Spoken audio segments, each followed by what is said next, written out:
Educational Communications and this station present Environmental Directions with Nancy Pearlman.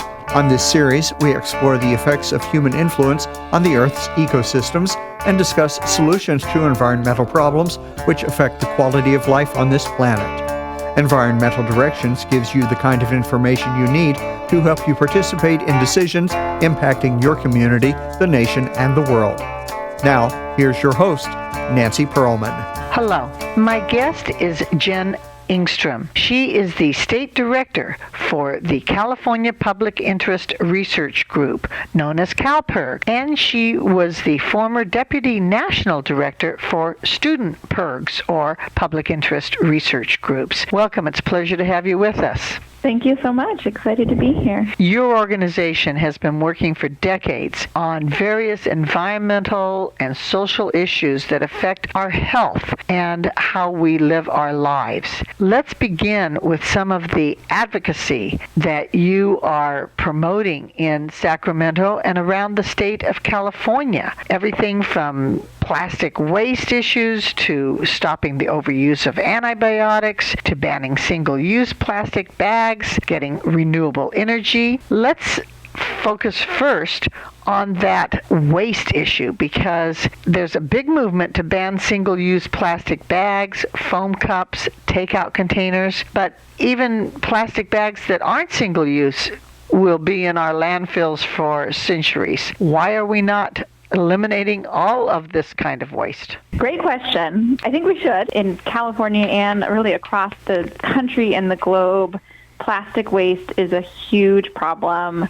We are seeing just so much use of single-use plastics, foam cups, takeout containers, single-use plastic grocery bags, things you use for 5 minutes, and then they end up in our landfill and in our streets and ultimately in our ocean. In fact, a garbage truck's worth of plastic flows into our ocean every single minute.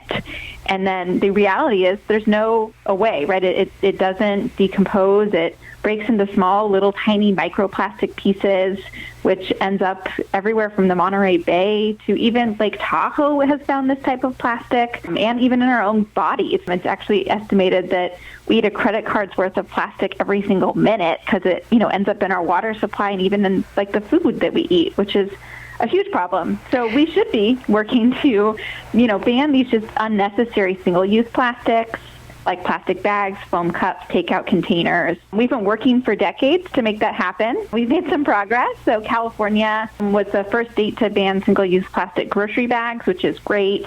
But we really should be doing way more, and CalPIRG is working tirelessly to make that happen. The question of why haven't we done it yet is that there are plastic companies that spend a lot of money lobbying our elected officials to try to keep us hooked on these things, spend a lot of time messaging that it's recyclable when the reality is it isn't. And so we really, rather than try to figure out how to recycle this stuff, need to just not use it. I am always saddened when I see the pictures of wildlife dying from starvation because they've eaten these small pellets of plastic thinking it was food.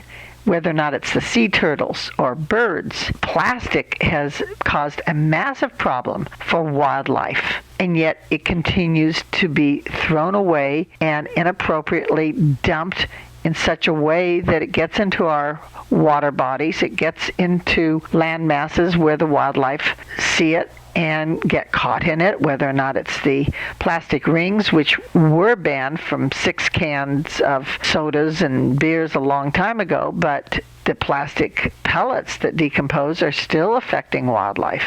Yeah, in fact, recently it was discovered that 100% of sea turtle species have been found to have plastic in them. We haven't found a single sea turtle species that they haven't found some sort of plastic in their bodies. So yeah, it is definitely impacting our wildlife. Thousands of these animals die every single year because they're eating this plastic. We need to take action, like you said. I think in particular, just focusing on the single-use things like the foam cups, the plastic water bottles, these things that you just really don't need either because there's just so many obvious alternatives that are just better for the environment and better for our wildlife.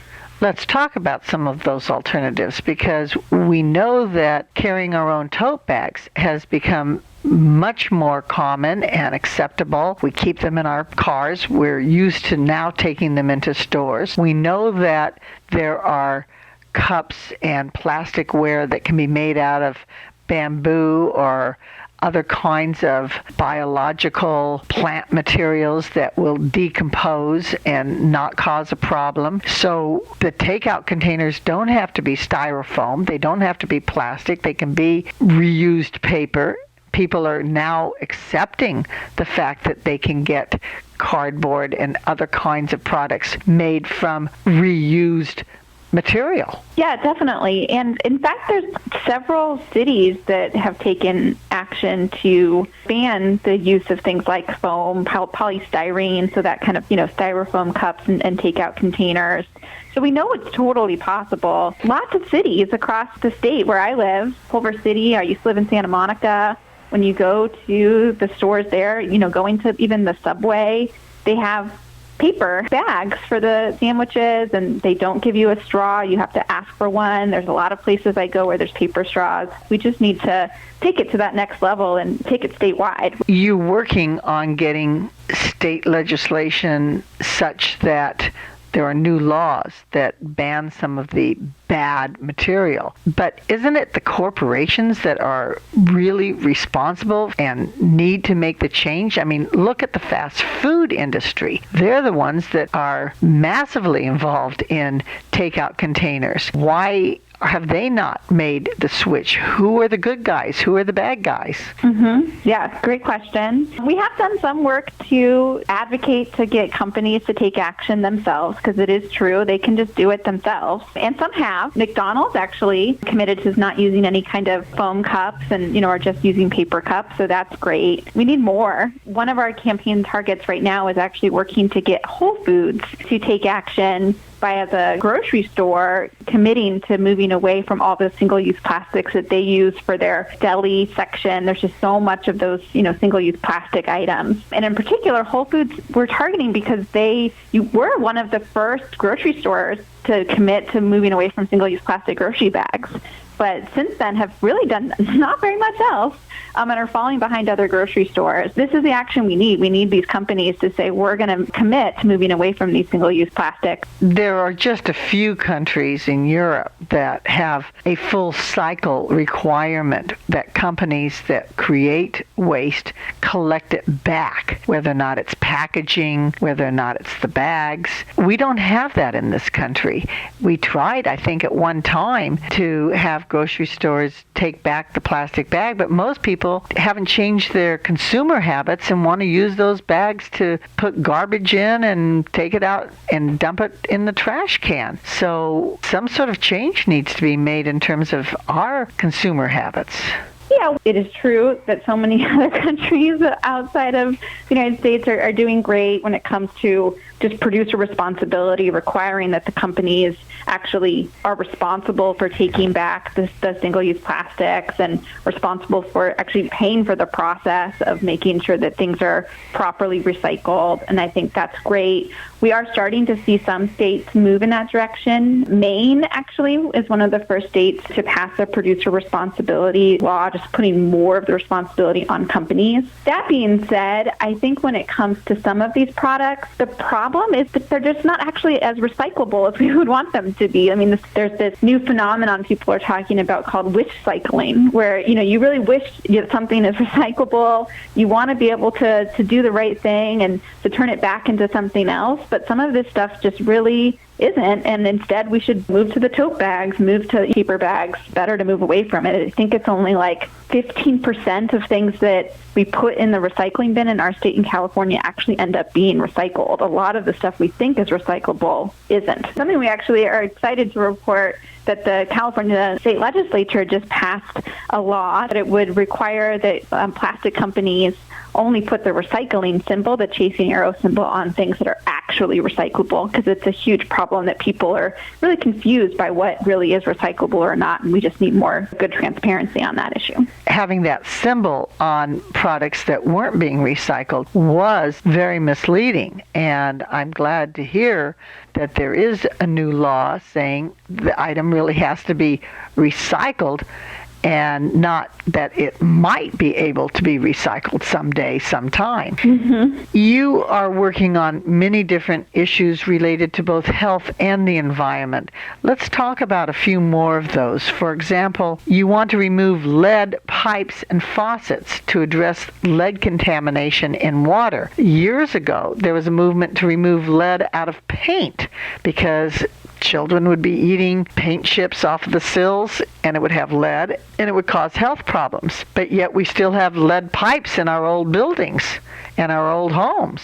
So will there be a mandate that we have to change over? Yeah, in the state of California, you cannot have new pipes with lead in them. But, for decades and decades, we were doing all of this infrastructure with these pipes that do have lead in them. So the problem is that a lot of our older buildings, even, especially schools, still have these pipes and these fixtures that have lead in them. In California, there was a law passed in 2017 to require testing in public schools, and there was 1,300 schools that they found across the state that had lead contamination in their school drinking water. And this is particularly problematic because young kids are especially susceptible to lead poisoning. Toxic for young kids, even at really, really low levels, can cause learning disabilities. And so we've been working to get schools to just do the necessary retrofit. You mentioned the problem of lead in the pipes in schools. What are the other contaminants that we should worry about in our schools and office buildings? I would think that there's a problem when the gardeners are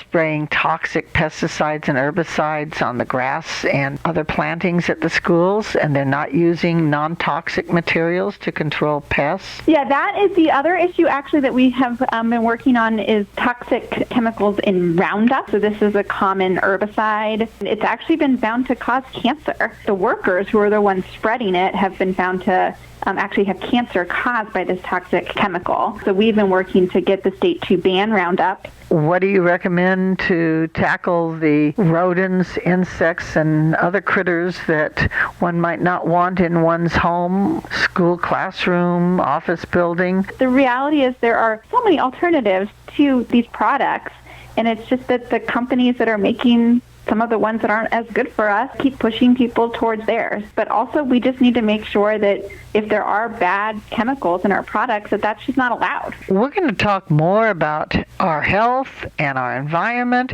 when we return in a moment with my guest, Jenn Engstrom, State Director of CALPIRG. Environmental Directions with Nancy Pearlman continues with further discussion of the world's critical ecological issues.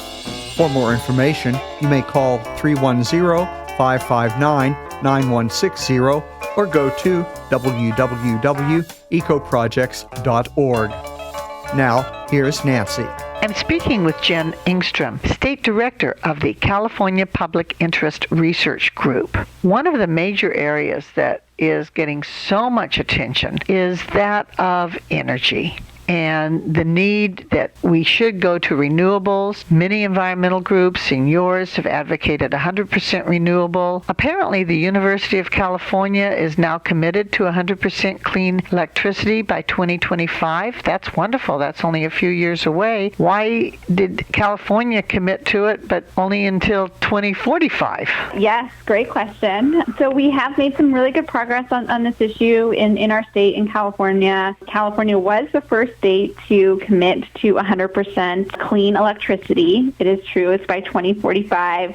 We do think we should get there faster, but we need to definitely just continue to push and make sure that we're incentivizing things like solar energy and wind energy in order to make sure that we're moving our state in the right direction. It is true that we were able to succeed in getting the University of California to make a commitment that is faster. One great thing about college campuses is that they are innovative. There's just a lot of energy from the college students themselves. I mean, the reason that the UCs took this action is because the students wanted it. They care about their future. They want to see action now. In fact, you were former Deputy National Director for the Student Public Interest Research Groups. How many colleges and universities are there, and how many have these activist organizations of students? The Student PIRGs is really where the PIRG movement all started. Back in the 1970s, students decided that they wanted to take action to make the world a better place beyond the borders of campus, and actually created their own nonprofit organization, pulled resources from the student body to hire professional staff so that they can get the training and the expertise that they need to take action. So we have student chapters all over the country, 35, I think, fully funded chapters, but we have clubs in addition to that, I think up to like 50 campuses across the state. They also actually recently did a commitment on plastic. Student chapters got the University of California to commit to phasing out single-use plastics. And one of the biggest impacts that students as well as non-students can be engaged in, and that is to vote, because the elected representatives do make laws, do make decisions regarding our environment and how we protect our resources and how we live in a more sustainable way. Getting out the vote is absolutely critical, isn't it? Yeah, it really is. We have seen young people turn out in large numbers recently, and it's made a huge impact. I think in this last presidential election, there was an increase 17% with young people. It is true that young people vote in lower numbers than older generations. And so because of that, we work to educate them on the importance of voting and help to turn them out. Whether or not it's environmental protection, eliminating pollution, protecting habitat, saving endangered and rare species, making sure that wildlife have their habitat, whether or not it's environmental justice, social justice, or health issues. They are all so interrelated. One of the areas that you are working on that is so important in many of these different areas is that of stopping the overuse of antibiotics. Why is it so critical that we don't use antibiotics on healthy animals? Why is it so critical that we finish the regimen of antibiotics that are prescribed to us by doctors? Why is it so important for us not to dispose of unused antibiotics into the waste stream, putting them down into the toilet or in the trash can? People don't really use antibiotics carefully, do they? Not as well as we should. Yeah, I mean, antibiotics are a miracle of modern medicine. They are incredibly important to be effective in our community, in our society. And one of the problems is that they are being overused. In particular, on factory farms, they are being overused. I think it's like 70% of antibiotics are actually given to livestock. And in a large part, it's not because they're sick. They're given to them routinely as a way to just keep the farms being a little dirtier than we would like them to be. And the problem with this is that it leads to superbugs on these factory farms that then get into our communities through the air, through the water, and then people get sick from antibiotic-resistant infections because they're getting sick from these superbugs that are bred on these factory farms from this overuse. And 23,000 people die every year because of antibiotic-resistant infections. So we can take action on this problem by stopping the overuse of antibiotics. We're particularly focused on factory farms because it's just a little bit of an outrageous use of our antibiotics when, you could just have cleaner, more sanitary farms, not need to use these antibiotics and not need to cause this huge problem. Our organization has focused on getting restaurants to take action. McDonald's, Subway, KFC, a bunch of restaurant chains have committed to stop serving meat raised on routine antibiotics, which has helped to move the meat industry, which is awesome. The state of California has also banned this practice, so some good movement there. But what we really need is nationwide. We need the FDA to say this is a practice that we need to ban ultimately. When we're talking about change of lifestyle, change going towards sustainable programs and technology such as renewable energy, it is important, though, to realize that not all of that is necessarily ecologically the best way to go. We have to be careful that with the wind farms don't cause bird injuries, that the solar panels don't destroy habitat in the desert, that hydropower doesn't destroy wild rivers when we're trying to get rid of coal-fired power plants or nuclear power plants. So not all the new solutions are okay unless we build them out right and use proper technology and not destroy wildlife and habitat. Are groups like yours and other environmental groups making these critical connections? Yeah, I think there are some pretty common sense ways to expand out renewable energy in a way that is good for our communities. I think solar is a really good example where there are just so many rooftops where there's already buildings across our state that we can put solar panels on and not have to necessarily build these big giant infrastructures in the desert. So rooftop solar is something that we really support because we think, let's just use the buildings and the infrastructure that already exists. So many people in California live in urban areas, and yet we need to be connected to nature. We need to go outdoors. We need more parkland, not just grassy baseball fields or basketball courts, but we need natural areas. We need more state parks. We need to preserve ecological reserves for the wildlife. What areas in the state are threatened and need better protection? Great question. A lot of it. One thing actually that CALPIRG is working on is just promoting the governor's recent commitment to 30% land and waterways protected by 2030. This is something that scientists say we need to do in order to protect biodiversity in our state and to mitigate climate change. I mean, the reality is that if we cut down our trees, our forests, the kelp forest even, that this is taking away the important carbon sequestration that we need from these plants, which is really important to just keep our ecosystem balanced. There is a process right now where the California Natural Resources Agency is working to get input from a large swath of just constituencies on what areas should we protect and how should we protect it, because there are a lot of things you have to consider. What areas do we need to protect, but also making sure that they're talking to tribes in the area, making sure that they're thoughtful about what areas do we want to make sure are accessible. There's protecting so you can't go there so that it's protected for the animals, and then there's protecting areas so that there's access for kids to go camping and to go to more nature. Because it's really, I think, important for young kids to go to these beautiful places so that they want to continue protecting it into the future. I think one place I'll mention, that Chumash is a place that, again, Environment California, a coalition partner of ours, is working to protect. But I think there's just so many of these areas across the state that need this protection. One of the major industries in California is actually agriculture. I grew up in Orange County, literally on a dead-end street with orange groves and walnut groves, and now I don't think you can find an orange grove or walnut grove in Orange County. They moved out to Riverside County, and now you drive out to that area and the suburban tract homes are taking over the orange fields. They're taking over the dairy farms. Where are we going to have the agriculture if we don't control the massive housing tracts and commercial developments? I'm seeing major warehouses being built on prime agricultural land. Is there any effort made in the state to stop this kind of misuse of our land? Yeah, I do think that this 30 by 30 is what it's commonly called movement is pretty critical here for making sure that we're protecting these places. The reality is housing is an issue in our state, right? There's just not enough housing. The thing I would say is that we need to be thinking more and more about density and making sure that we're not building out, but just building up in the areas where we already are. That not only will require us to just have to spread out less into these beautiful places, but also it's just better for the environment because then more people are living in closer areas. They can use public transit or they can walk.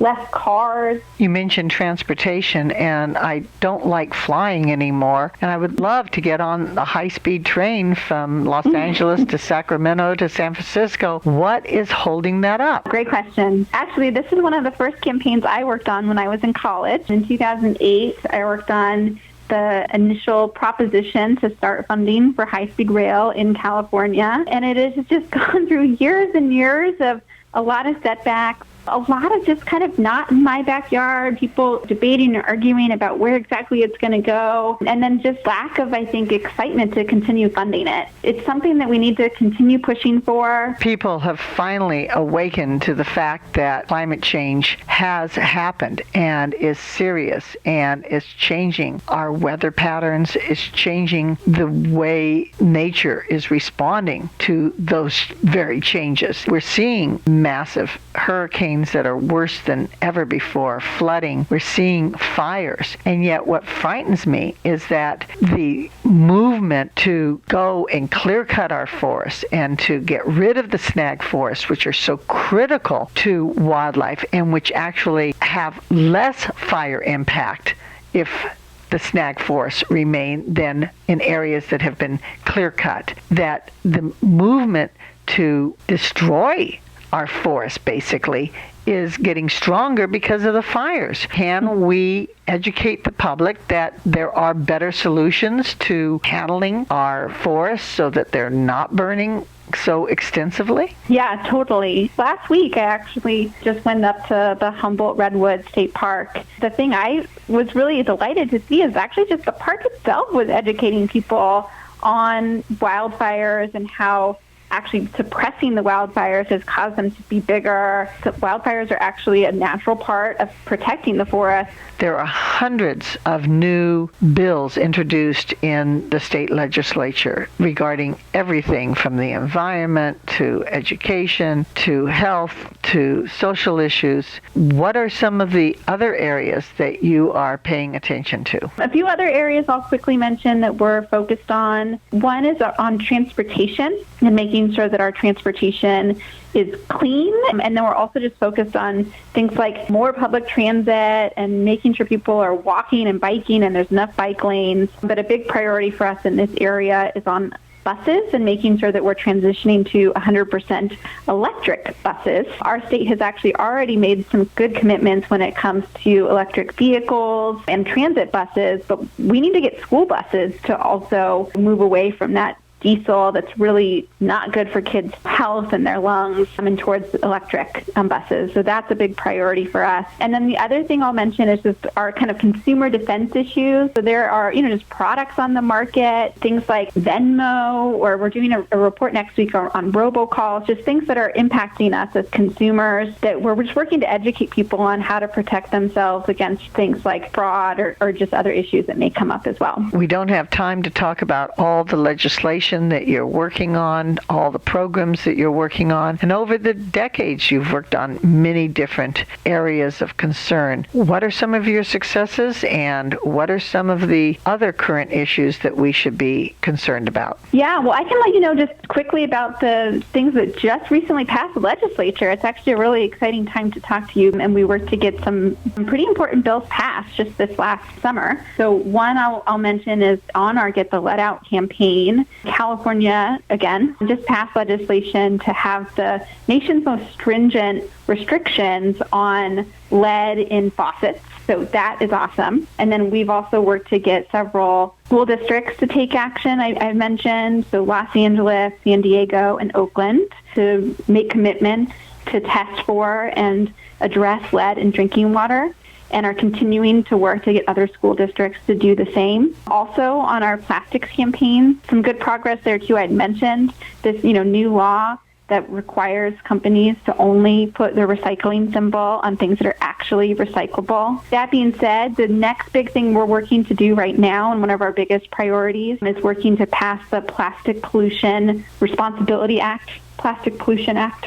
Lots of different names it's gone through, but this is ultimately a legislation that would require that all single-use items be really recyclable or compostable by 2030. That's the thing we need, is to move away from these single-use items that can't actually be recyclable. So that's our biggest priority going forward. It's wonderful that you're there advocating for the people, for the public, for the environment. I want to thank you so very much for your good work. Thank you for being my guest. Yes, thank you so much. It's really been a pleasure. I have been speaking with Jenn Engstrom, who is the State Director for CALPIRG, the California Public Interest Research Group.